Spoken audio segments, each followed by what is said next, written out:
Bismillahirrahmanirrahim. Assalamualaikum warahmatullahi wabarakatuh. Perkenalkan, kami dari kelompok 11 akan memaparkan materi kami yang berjudul Manajemen Kelas dan Sistem Informasi Manajemen. Terlebih dahulu, saya akan memperkenalkan nama-nama kelompok saya. Saya sendiri Rina Adriani, yang kedua Mursalim, dan yang ketiga Junedi Bahtiar. Adapun pokok pembahasan yang akan dibahas ada 5, yaitu 1. Pengertian manajemen. Yang kedua, konsep dasar pembelajaran inovatif. Dan yang ketiga, manajemen sistem informasi kelas. Yang keempat, isi web sekolah yang ideal. Dan yang kelima, konsep brosur sekolah yang ideal.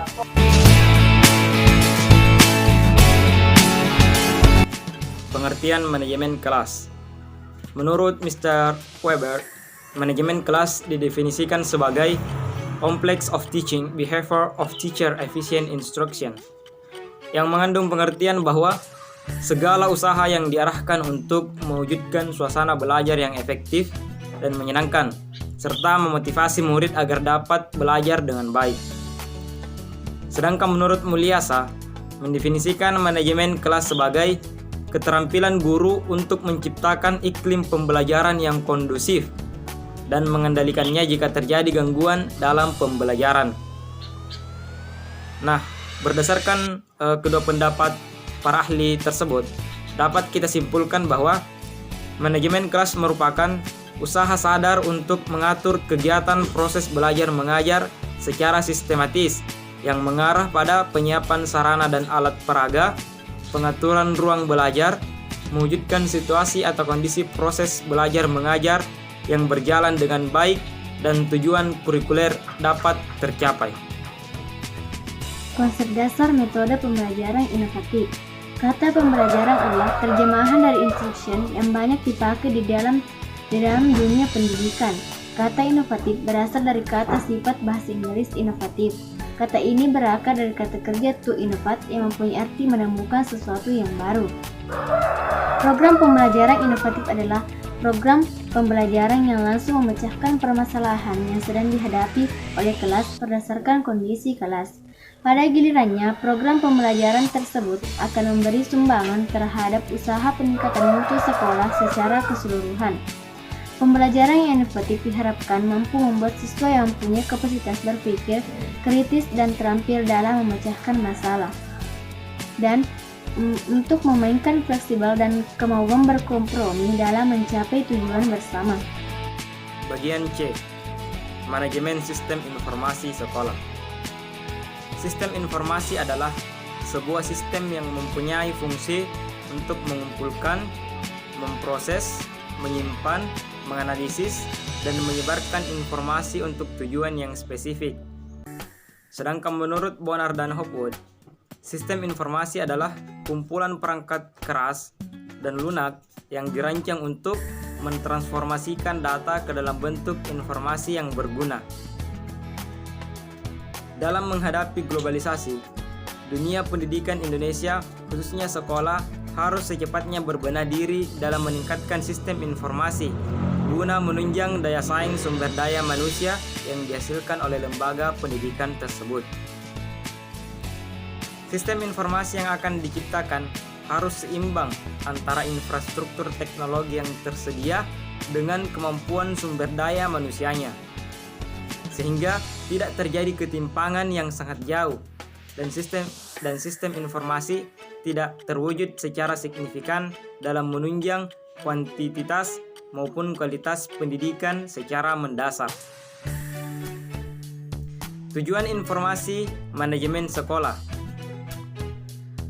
Tujuan layanan perencanaan individual ini dapat juga dirumuskan sebagai upaya memfasilitasi siswa untuk membuat, memonitor, dan mengelola rencana pendidikan, karir, dan pengembangan sosial pribadi oleh dirinya sendiri.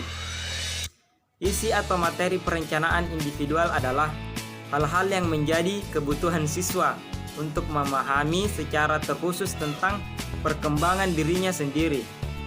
Dengan demikian, meskipun perencanaan individual ditujukan untuk memandu seluruh siswa, layanan yang diberikan lebih bersifat individual karena didasarkan atas perencanaan, tujuan, dan keputusan yang ditentukan oleh masing-masing siswa. 4. Isi web sekolah yang ideal. Isi website dalam sebuah website sekolah biasanya terdapat beberapa fitur atau menu penting lainnya. Di antaranya, profil, biasanya berisi sejarah, visi misi, peta sekolah, dan pimpinan serta lainnya. Program sekolah berisi program kerja dari sekolah. Program keahlian berisi keahlian apa saja yang terdapat di sekolah tersebut. Sarana prasarana berisi sarana infrastruktur dan sarana pembelajaran. Kegiatan sekolah biasanya berisi ekstrakurikuler dan lainnya. Berita berisi seputar berita sekolah, pendidikan, dan banyak lainnya. Galeri berisi galeri foto dan video. Kontak berisi alamat atau nomor telepon sekolah. Desain website sekolah yang menarik tentunya akan meningkatkan penilaian masyarakat bahwa sekolah tersebut merupakan lembaga pendidikan yang modern dan maju. Oleh karena itu, penting untuk memperhatikan tips memilih desain website yang cocok untuk sekolah. 1. Menarik. 2. Tidak ada halaman antara. 3. Tidak ada gambar, animasi, atau audio pada halaman utama. 4. Adanya tautan atau link menuju halaman lab. 5. Struktur yang tepat. 6. Pemilihan jenis font. 7. Penempatan logo sekolah. 8. Ada menu khusus untuk foto maupun video. 9. Tidak ada halaman untuk iklan. Konsep brosur sekolah yang ideal. Memasuki tahun ajaran baru, setiap sekolah berusaha menyaring para siswa dan siswi untuk mendaftar. Dari sekian banyak cara untuk menarik perhatian siswa-siswi baru untuk mendaftar ke sekolah, pembuatan brosur sekolah tidak dapat kalah penting. Meskipun saat ini era digital sudah sangat kental di berbagai lembaga dan organisasi. Akan tetapi, cara tradisional ini tidak dapat dilepas begitu saja, karena masih sangat membantu dalam mempromosikan sesuatu. Konsep brosur sekolah yang ideal. Yang pertama, tonjolkan kelebihan yang dimiliki oleh sekolah. Setiap sekolah tentu memiliki keunggulan tersendiri, dan semua keunggulan tersebut wajib ditonjolkan pada saat membuat brosur sekolah. Hindari menunjukkan fakta yang tidak penting dan fokuslah pada keunggulan serta prestasi yang pernah dicapai sekolah. Yang kedua, pilih kertas yang tepat. Untuk membuat brosur sekolah atau brosur apapun itu, pemilihan kertas haruslah tepat. Memilih kertas yang tidak bermutu akan membuat tidak tahan lama dan brosur berakhir di tempat sampah. Oleh karena itu, pilih kertas yang berkualitas. Yang ketiga, gunakan gambar dengan resolusi tinggi saat membuat brosur. Tidak banyak orang yang sadar bahwa hasil dari komputer dan pada poster bisa sangat berbeda. Di komputer, gambar atau warna brosur mungkin terlihat sempurna, namun semua itu akan berkurang saat dicetak. Karena itulah sebaiknya Anda mengantisipasi hal ini dengan menggunakan gambar dengan resolusi yang tinggi, agar desain yang Anda cetak terlihat jernih dan tajam. Hal ini akan sangat menunjang tampilan brosur sekolah Anda. Yang keempat, yaitu ukuran cetakan brosur. Biasanya, setiap sekolah yang ingin mencetak brosur akan mencari pihak percetakan yang bersedia mencetak brosur yang mereka butuhkan. Di sini pihak sekolah yang masih memiliki tanggung jawab untuk mengawasi proses percetakan. Pastikan pihak percetakan dan pihak sekolah sepakat dengan ukuran cetakan.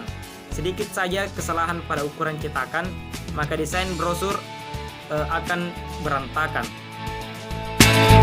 Kesimpulan dari materi kami yaitu manajemen kelas sebagai complex of teaching, behavior of teacher, efficient instruction, yang mengandung pengertian bahwa segala usaha yang diarahkan untuk mewujudkan suasana belajar yang efektif dan menyenangkan serta memotivasi murid agar dapat belajar dengan baik.